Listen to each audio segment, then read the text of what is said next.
Miss Dawn Starns with the National Federation of Independent Small Businesses. She's the director for Mississippi and Louisiana. Good afternoon, Dawn. Thanks for joining us today.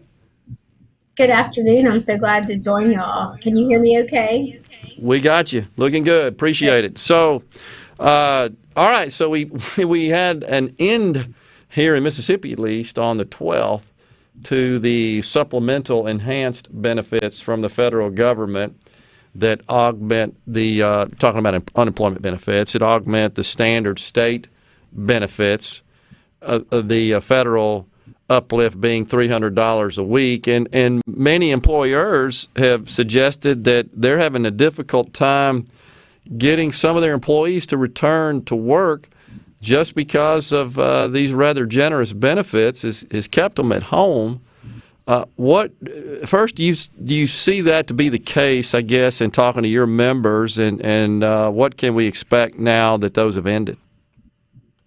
Well, we're really excited to see that the governor took this action. I think we talked about it a month or so ago, and we know that these statistics kind of lag behind a little bit. So we'll be interested to see, now that they are ending, that deadline has come. And we'll see what happens whenever we get about a month out with some even better numbers. But what we are hearing anecdotally on the ground from our members is that things are improving. We know that the unemployment rate in Mississippi is close to pre-pandemic, which is very good news. It's at about, I believe, last I saw it was hovering around 6.3%.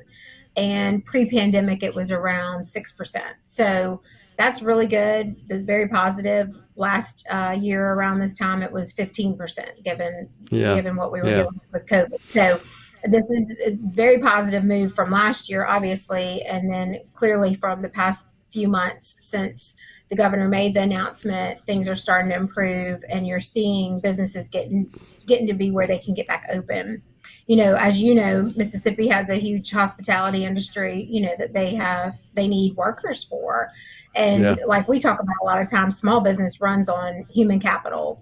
We need folks to be with us in our shops and in our restaurants and in your auto mechanic, everywhere, your dry cleaner, everybody. Sure. So we need folks, and things are starting to improve slightly by way of the ending of the benefits. We know 2 job searches were up, so that was very good. Right after the announcement, we saw some statistics that showed job searches on the job websites increased by 5% in the days immediately following the announcement. So that we thought was very positive as well. So we're hopeful that things are on the right track to getting back to normal. Well, that's an interesting report there as far as the job searches are concerned. I haven't personally researched that, but I've had some folks out in the political realm that have been critical of the ending of those benefits and have said that, in fact, job searches actually went down as a result of that. So, and I didn't really research that to find out, but sounds like you guys are on top of it. You've collected some data, and that's not the case. And it wouldn't be logical for it to be, frankly. It's because when people have heard that the benefits are going to go, these extra benefits are going to go away.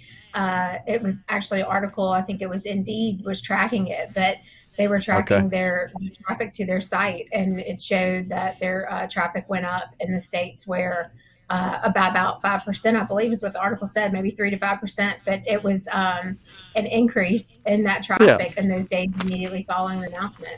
Which was, that's certainly material. There's a lot. Yeah, and I know from just an anecdotal perspective, I don't know that I've been in a restaurant, be it a national fast food chain or a local eatery or a retail store, again, be it a large national big box or small mom and pop shop, if you will, that doesn't have a for hire sign out. I mean, they're all looking for people, and and the big chains have even got very professionally done signage with QR codes in them that you can go click and search to find out more, and all kinds of crazy incentives. I saw a New York eatery that is struggling to get people to come back. They're just getting back to full capacity now, and they're offering trips to somewhere in the Caribbean for anybody that comes to work within a certain period of time. Here's a weekend on the beach on us if you'll just come to work. It's just crazy how in a year how things have turned upside down. Clearly, right now, employees or prospective candidates for employment, they seem to have the upper hand. They have the leverage because all the employers are looking for people at the same time. And there are numerous, and that puts pressure on the supply. And there are numerous reports of people just changing jobs. Just said, I think I'm going to change careers now. And they know they can sort of shop themselves, and they're already out of work, many of them. So it's not like, well, I'm taking a risk to leave my current stable employment to go look for something new. All of these factors are figuring into these dynamics, aren't they, Dawn? Absolutely.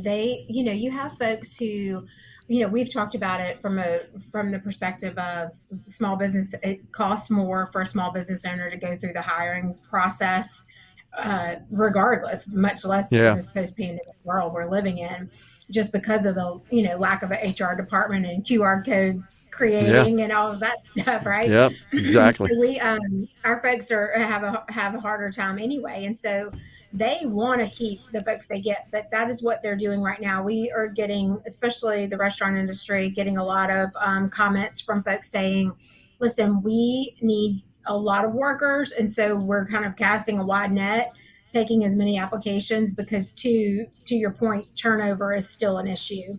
And what happens is with a small business owner, turnover is the worst thing. They want no to question. pay their offer the benefits, do what they can to keep their people. And so right now you have a lot of restaurant owners doing things differently, changing up how they pay, changing up different benefits they offer. We have a restaurant member that's told us they're going to start offering insurance coverage, which they haven't been able to do since before Obamacare due to the cost of it. And so they're going to start offering that. So small business is good at getting competitive. They're good at looking at the market, seeing what they have to do to compete and making it happen because they know that's the only way to survive. So our members are telling us they're getting competitive. They're looking at that. We have about 30% of our members have told us that they have already increased their wages from where they were. And another 20 are saying they'll be planning to increase wages over the next 3 months. And I think that is indicative, too, of the market, of understanding that you do have to pay to keep people. It's been interesting to kind of play the devil's advocate side of it, with folks telling us, people stay on these benefits because they're not getting paid in their jobs. Well, that's against what we are as Americans, right? But on top of that, we should be saying, to folks, where's the education breakdown to where you aren't, if you're somehow in a dead end job where you don't feel like you're getting paid, where are the opportunities to change it at the outset, and I think Mississippi is doing a lot to, try to improve their educational system and start there. But, we do have to look at these bigger picture issues that impact the bigger scheme of things, right? And ultimately, small business owners aren't trying to pay as little as possible. They have to pay with what works for their bottom line. And they're trying to be job creators. They're trying to employ people. They want folks in their business because that's how their business runs. And so, of course, they want to pay them well and treat them well and keep them, and not, have to worry about them going and getting unemployment or having to worry about where their next meal is coming from. Sometimes small business owners get made to be the villains in this argument. I've found a lot lately, and it's kind of frustrating because these are the people who have second mortgaged their homes to live their dream and create jobs and do what they're doing and have a business. So we need to remember that there's a lot of people who put a lot on the line for it. Totally agree.